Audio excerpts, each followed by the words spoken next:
All right, hi, my name is Taylor. I'm here with Omar Salisbury, and today we're going to be discussing race, gender, and sexuality in America. Alrighty, so tell us a little about yourself. What are your pronouns, race, sexual orientation? Okay, bet. Hi. Sorry, I love your energy right now. You got me excited to be here. Let's do this. My name's Omari Salisbury. Like Taylor said, I go by Omi though. I identify as a black cis heterosexual male, and I'm 22, about to be 23. And yeah, I'm All right. excited. Alrighty, for first question, what does masculinity and being a man mean to you? That's a really good question. That's a really good question. I feel like my answer to that question has definitely changed a lot over these past few years. Just saying, like I started college in 2019, Mm-hmm. graduated last year. And so, a lot of growing has happened for me since then, since coming into college since then, especially because I went to an all boys high school for Wow. high school. So, Okay. it kind of really warps your idea of what counts as being All right. like male and masculine and all stuff like that. So, Real mono perspective. really, yeah, exactly. And then I come to Chicago, I come to school here, and I would say like a lot of that has changed.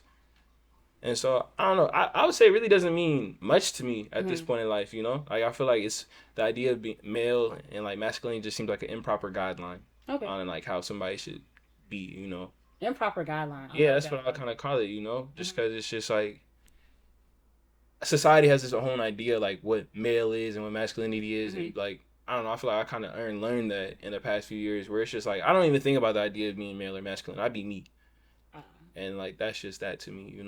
Somebody could just somebody just being them. That's all that really matters at the end of the day, whether it's like they appear to be male or masculine or not. all right, love that. Love that for you. How has being a black man in America affected your masculinity and malehood? Um, that's really interesting. I would say it's probably affected it a lot. Yeah, like. Just being in America in general is going to affect your perception of like male and masculinity. America's somewhere where like the nuclear family is such a big Mhm. idea, and the male being the main provider is such a big idea and concept that they try to make sure everyone wraps their head around and Mm. kind of like adjust to. So, So like for like a follow up question, like how does being a black man your expectations for a black man, how do you think that differs for like a white man in this society? I don't know. I feel like when you a black man, bro, people expect you to be that nigga, be a real nigga all the time, like 24/7, standing on business. Like you gotta really be. I don't know. Lock Black in. people are expected to be like black men, and especially black women are expected to Mm-hmm. be like tougher and like stronger. And people like the whole main thing be like people don't care about like black men's mental health. People don't be Exactly. checking on stuff like that. Mm-hmm. And like people just, I feel like people constantly have that expectations, and then like men have that expectation of themselves. Where like they supposed to be cool, they supposed to be tough, they supposed to like be locked in all the time, like they supposed to be a real nigga all the time. So would it be fair to say that you have like black man he'd have even more pressure on top of the pressures of a man to like be more of a man, to be more masculine, to Oh be more yeah, absolutely. I would say so. I would say black people as a whole like, yeah, just have the more hyper pressure on them. masculinization of black people? Yeah, like just as a whole, I feel like black women also have the need to also appear to be tougher Mm. and stronger and all that shit too. So I feel like it just goes for all black people. One saying that I was really thinking of while you were discussing your experiences is like to work twice as hard for half the recognition, and that's like really what I was thinking about as you were telling me your answer. Oh yeah. Yeah, because like we have to always be on go all the time. Alrighty, um, what is your relationship to the queer community? Like, how were you introduced to that? What is your relationship with that? That's a really good question. I feel like my answer to this is very different from most people I've met since I've been in Chicago because I grew up in Seattle, Washington, Okay, okay, okay.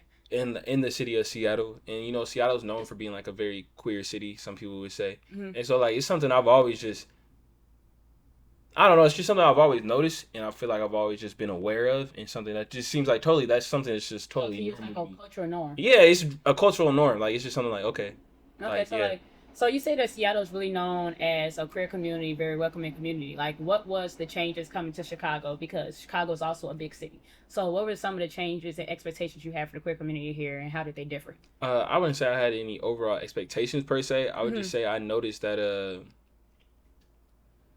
I don't know. I feel like people in Chicago aren't really as no, maybe not say people in Chicago. I just noticed people out here may not be as open minded Hmm. towards certain aspects of the queer community or like towards just queer people in general. Like it's just something I observed while I was here where I'm like, oh, y'all low key kind of weird. That people who be like acting weird towards like queer people or like be Yeah. homophobic, that's weird to me. Right. Cause even like all my niggas back home, like it's just something that we all grew up in and being around. So it's like it's something you see is like okay, whatever. Mm-hmm. But like people out here will really stop, stare, have something to say. I'm like, oh, Yeah. y'all weird. Yeah. Like Yeah. Yeah. y'all mad weird. Like so I don't know. Like when I heard about your stories in Seattle and how it's always been a norm out here, I would say growing up for me, like I've seen queer people, but it's always like your auntie's roommate. You know what I mean? That's never open about like, no, this is my wife, this is my girlfriend. Oh It's always yeah. been like really like hush hush, and like even with the men out here, I feel like with the violence, the poverty, and their expectations, I feel like seeing like being seen as queer is being seen as like a weakness or something someone can exploit, so they keep it like behind closed doors so they won't be exploited, or targeted. Nah, I remember I was talking to a friend a while back, and they grew up somewhere where it was like really rare for some like for them to like know other queer people. They grew up in a space where it was like it was really rare. They grew up on the East Coast. So I don't know if that has anything to do with that. But like in Okay. Seattle, me and my homies talk about like everyone got like a queer family member. Like it's not really that crazy of a thing, and Right. that's why it's just like someone who's openly queer in their family. Okay. Or like I remember in middle school, like my vice principal, I remember she was queer. She was a lesbian. She talked to us about like I think like one day like her wife came in, and it's just like that was in when I was in like middle school, like when I was young as fuck. So I don't know, like that's something that's just always been Like a constant. yeah, it's always been a constant. It's not even something that I question or see it as out of the norm or anything like that. Like it seems like it is a normal thing, and I feel like people who don't see it as like a normal thing are kind of weird. But so I feel like I don't really have no direct relationship to the queer community. To get back to the actual question, Yeah. I feel like I don't know. I got a lot of queer friends. I try to be like an ally to them in a way, and I feel like I've always just been aware and present of the queer community, and like so I don't know if that Okay. really answers it. That's a good question though. Okay. So, how does your blackness, specifically your identity as a black man, affect how your sexuality is performed and perceived? Shoot, I don't know. I don't really be thinking about it. I don't know how people be perceiving me Okay. or how they see me and my sexuality. I just be living, man. I just be vibing. I don't know. That's Can you true. restate the question? Sorry. How does your blackness, specifically your identity as a black man, affect how your sexuality is performed? Or another question for you: how does your relationship with the queer community affect how people perceive your expression of sexuality and gender? I have no idea. I have no idea. I have no Yeah. idea. But since you're blanking right there, I feel like I could pick that up. Oh, Like, okay. how Go does ahead. my blackness and my identity as a black woman affect how your sexuality perform? I'll say like specifically for me, I feel like there's not really a word for like how there's a word for emasculating. You know what I Mm-hmm. mean? There's not really a word for like effeminating. You know what I mean? It's not a woman's or feminine like equivalent to that. But I really feel like as a black woman, you have to be hyper feminine all the time. You have to be really docile. You have to be like really submissive to be seen as a woman. You know what I mean? Growing up, I couldn't just wear my hair in braids and not wear makeup. You know what I mean? Or wear my hair in braids and not have beads. Or I couldn't be assertive because it's manly. Or I couldn't do sports to be strong because it's already the mammification of black women. We're already seen as strong and hyper man, or like hyper masculized.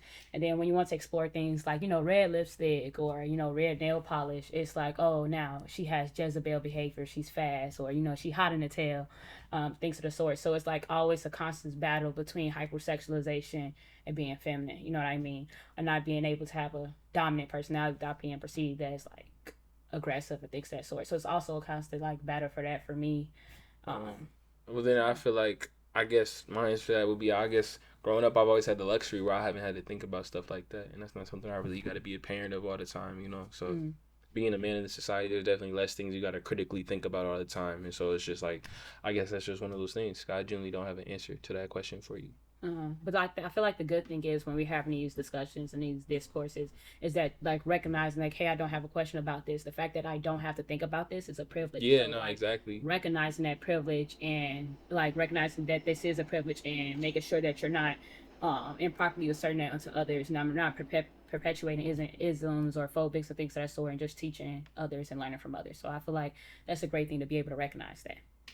Okay, so my next question for you is: have you taken a women and gender studies class? Yes, I have. I've taken multiple. I think I took three at my time at Loyola. Mm-hmm. I was a women and gender studies minor. Okay. So I think I took intro, then I took a 201, and then I took a 300, which was like a history class. Mm-hmm.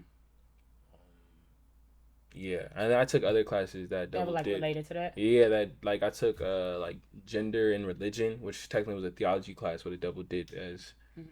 being like my theology credit and also a credit towards my women's and gender studies class. And I think I took a equity, equality, communications class as well that also went towards that minor.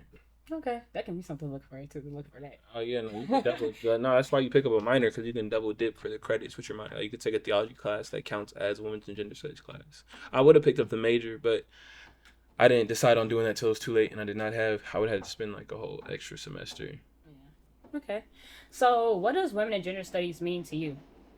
Um, that's a good question. I'm guessing you don't want the textbook definition of what women's and gender studies mean. No, like I Um, think the basis and the reason, the great thing about sociology and humanitarian classes, specifically women and gender studies, is that it's not really test based. It's like learning information, learning human experiences, so that you can use them in real life. So like, what is your human experience, and how like, and what does that make like women and gender studies to you?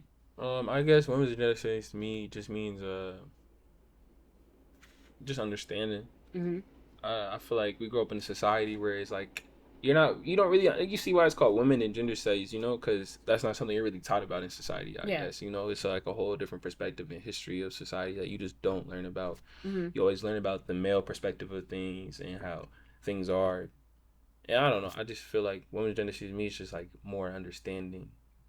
Unlearning some like bad habits that you innately get just growing up in this society that we live in. So yeah, I just feel like it's just more of an understanding of how things are. I like to me personally, women's gender studies like the most important classes I took while I was in college because Yeah. I was a multimedia journalism major. But at the end of the day, I could have learned those skills that I've learned in those classes anywhere. Not to like saying I'm better than college, but like I could have learned, I would have got those skills at one point, some way or another, whether I took those classes or not. I would have learned on the job or would have learned somewhere else, but they're all necessities for what I'm trying to do, and so I would have figured it out. But at the end of the day, women's gender studies really like help kind of rewire my mind into be in a better space, in a better place.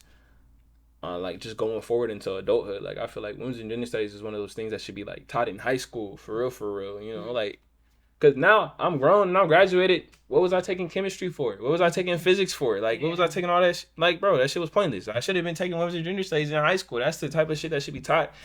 And I remember you going to a women's and gender studies class in Loyola, it's gonna be all. It's mainly all girls and like all white girls, and that's just pretty much it. It's not diverse at all. And it's like, really, women's and gender studies, you need to get white boys in there. That's really what it needs to be. Yeah. It's like, that's like, they don't know shit. At all. Very ignorant. Like, because they're not in a minority in any way at all. So they don't understand nothing. I think it's so funny because should be blowing me, bro. I be sitting here like, bro. I'm loving the passion. We're really loving the energy. We're loving the energy. It really made me think, like when you said they're not, it's like one of the biggest things for Women in Gender Studies 101, it was like the hegemonic. And we were talking about different types of masculinity, and one of them was hegemonic masculinity.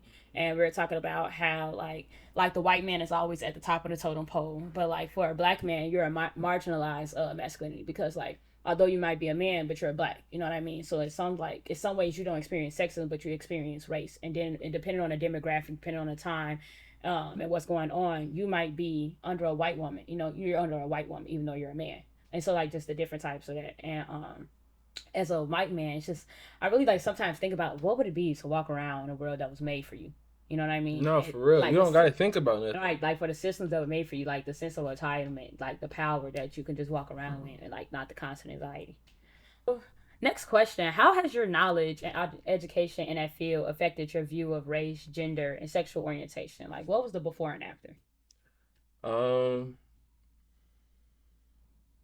Man, I would say just made me think more critically. That's all I'll say. I just think more critically about literally everything that I see from like any interactions for how people treat people and stuff like that.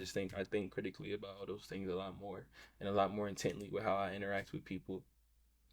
Okay. So just I think it's so funny because if you were to know Omi, one of his favorite saying is like think critically, like really just getting on us to think critically. no, for real. Because sometimes people just say stupid shit, and it's just like, bro, you just not thinking. Cause I know you're not dumb, so you're clearly just not using your brain for the purpose that it like God put it in your head for. Like just think, just a little bit, and like just think and just be compassionate and just understand. Cause like when you just take a second to breathe and just think critically, you'll be like, oh shit, maybe this is why this is like that, and it's like. Yeah. I don't know. Like it's just like it helps you understand somebody more. And some people just never had the ability or ever had the foundation, or never had the foundation or the knowledge to understand what they should be thinking critically about and how they interact with people. Like a lot of times when I see like a lot of ignorant men saying ignorant shit, I'm just like, bro, and you probably just never read a book. Yeah. Like, I mean, you probably just have never read anything in your life. You know, you probably just never had the opportunity to learn some shit, to learn more, learn better. Because in the society, a lot of niggas are only taught to learn things or see things one way or one perspective. Mm-hmm. And like it's just tunnel vision. Yeah, real tunnel vision. Like the fact that I would have got this lesson if I didn't get all the way to college. Yeah. You know, and then I'm paying for college. It's not like college was free. Right. So I paid to take the extra step and learn these things and unlearn the other things I might have learned in life. You know, so yeah, big thing is access. Yeah. One of the things we talk about in women and gender studies is like just like the access to knowledge. You know what I mean? And some people can't afford to like not be ignorant or afford to know these things. To me, I would have thought like women and gender studies, the things that happen here, are like common sense. You know, especially for like minorities, like me as a black woman, me as a black queer woman. Some of the stuff in class that we're taught, it's not something that like I can't exactly explain it. You know what I mean? Because it's my lived experience. Like define low income or define what it's like to be queer. It's like it's just a lived experience. It's something that's innate. It's something that is. So it's good when people like come to college to learn these things and to learn about them. Because one thing I wasn't very knowledgeable about was probably like the transgender movement and like the Michigan Music Festival and the things that happened there. So it's just like learning these different things or learning that intersex people are just as common as redheads, but you know you're not taught that, and redheads are pretty common even though they're considered rare. So it's just like just the access to knowledge and being more compassionate. uh, but yes, that was the last question for us. Any last comments? Like, what do you like want to say? Nah, no last comments for real. Everybody get out there, read a book. Probably Yeah. help you do something. Take a women's and gender studies class. No, people don't choose to take women's and gender studies class, and like you can always tell when you go into the classes, like it's always women in there. Yeah. Which is always funny. Like, because you're preaching to the choir, basically. Yeah, you like, oh. It's always interesting when you see like a white girl learn about intersectionality. I'd be like, wow, you've never had to think about nothing like that. Oh man, you'd be like, wow, that's crazy. Like that thought's never. Shout out Kimberlé Crenshaw. Really love her for that. Shout out Kimberlé. Like, wow, that thought never crossed your mind ever. Like you really learning something brand new right now. I'd be like, whoa. Right? Oh man. Other than that, it's always women taking women's gender studies class, and you be like, damn. It was really refreshing to see that you took one. I was like, wow, like this is not the people who should be in women's and gender studies classes, you know? Right. I feel like it should just be like really be like a part of your requirement and not something that for real. Like that you have to take or it's like, afterthought. But that's wrapping up our segment on race, gender, and sexuality in America. Just get out there, learn more, teach more, be more compassionate, have more human experiences. At the end of the day, all of our oppressions are interlinked, and so we should be looking forward to helping and aiding each other. Yeah, what she said. She was spitting. All right.